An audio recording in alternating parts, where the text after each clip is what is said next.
यहाँ की सरकार के खिलाफ तो बात करके आला कमान के पक्ष में बोल देते हैं 2 लाइन, तो उनका काम भी हो जाएगा, सरकार भी नहीं आवे और आला कमान भी राजी है। इस तरह का दोगलापन जो करते हैं वो गलत तरीका है। वो ये चाह रहे हैं कि इस तरह से करें जिससे कि ये कांग्रेस छोड़ के चले जाए और फिर हम ही कांग्रेस के धनी बने रहें। तो ये कांग्रेस छोड़ के न पायलट साहब जाने वाले हैं, न हेमाराम जाने वाला है। हमारे खून में कांग्रेस है और ये तो पहले मंत्री थे एक बार, इनको हटाया गया था। क्यों हटाया गया था? सीएम गहलोत के इन दोनों मंत्रियों को सुनकर तो आप भी समझ ही गए होंगे कि प्रदेश में एक बार फिर गहलोत और पायलट कैंप आमने सामने हैं। खबरों के मुताबिक पिछले 1 महीने से शांत रहे दोनों गुट ने एक दूसरे पर जुबानी हमले तेज कर दिए। जहां गहलोत गुट के मंत्री सचिन पायलट का नाम लिए बगैर उन्हें दोगला तक बता रहे हैं, वहीं पायलट कैंप के मंत्री हेमाराम चौधरी ने पलटवार करते हुए इशारों में सीएम गहलोत को आड़े हाथों ले लिया। आपको बता दें कि आधिकारिक दौरे पर गए राजस्व मंत्री रामलाल जाट ने इशारों ही इशारों में पायलट गुट पर निशाना साधा और कहा कि कुछ लोग हैं जो प्रदेश में सरकार रिपीट होने नहीं देना चाहते। अगर किसी को कांग्रेस में रहना है तो कांग्रेस के पक्ष में काम करना चाहिए। यहाँ की सरकार के कांग्रेस के खिलाफ बोल के और 2 लाइन राहुल गांधी जी के पक्ष में बोल देते हैं। यहाँ की सरकार के खिलाफ तो बात करके आला कमान के पक्ष में बोल देते हैं 2 लाइन, तो उनका काम भी हो जाएगा, सरकार भी नहीं आवे और आला कमान भी राजी है। इस तरह का दोगलापन जो करते हैं वो गलत तरीका है। रहना है तो कांग्रेस में रहो, काम करना, कांग्रेस में काम करें, कांग्रेस को साथ लेकर चले, सबको पद मिलेगा, एक उम्र के अनुसार होती है। परमानेंट कोई आदमी राजनीति में नहीं रहता। आज मुख्यमंत्री जी रहे तो आज कोई परमानेंट मुख्यमंत्री थोड़ी रहेंगे, जनता चाहेगी जब तक रहेंगे। आज उनकी भी एज हुई तो नए लोगों को मौका मिलेगा, तो समय समय के अनुसार हमेशा मिलता है तो सबको मिलेगा।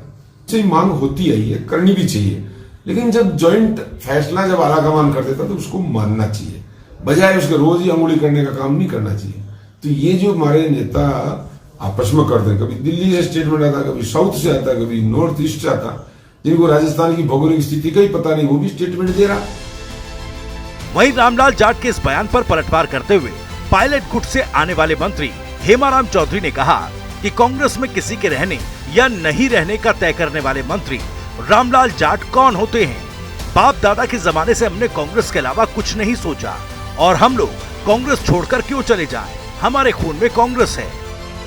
वो ये चाह रहे हैं कि इस तरह से करें जिससे कि ये कांग्रेस छोड़ के चले जाएं और फिर हम ही कांग्रेस के धनी बने रहें।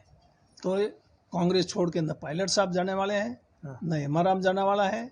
हमारे खून में कांग्रेस है और ये तो पहले मंत्री थे एक बार, इनको हटाया गया था। क्यों हटाया गया था?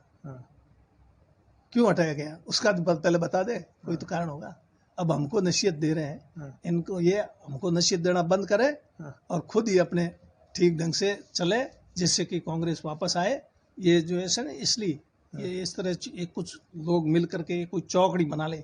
एक चौकड़ी से न तो सरकार कांग्रेस मजबूत होगी, न वापस सरकार आने की कोई गुंजाइश रहेगी। इसलिए इनसे मेरा करबद्ध निवेदन है कि आप ऐसे बयानबाजी बंद कर दें, सबको साथ लेकर के जोड़ने की कोशिश में लग जाएं और जिससे कि वापस 23 में कांग्रेस आए, उस और आप बढ़े, उस तरह के आप बयान दें, उस तरह की आप भाषा बोलें।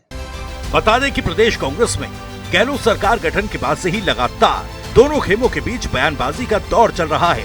बीते साल 25 सितंबर को समानांतर विधायक दल की बैठक बुलाने के बाद भी सचिन पायलट कैंप और गहलोत कैंप के नेताओं के बीच जमकर जुबानी जंग हुई थी।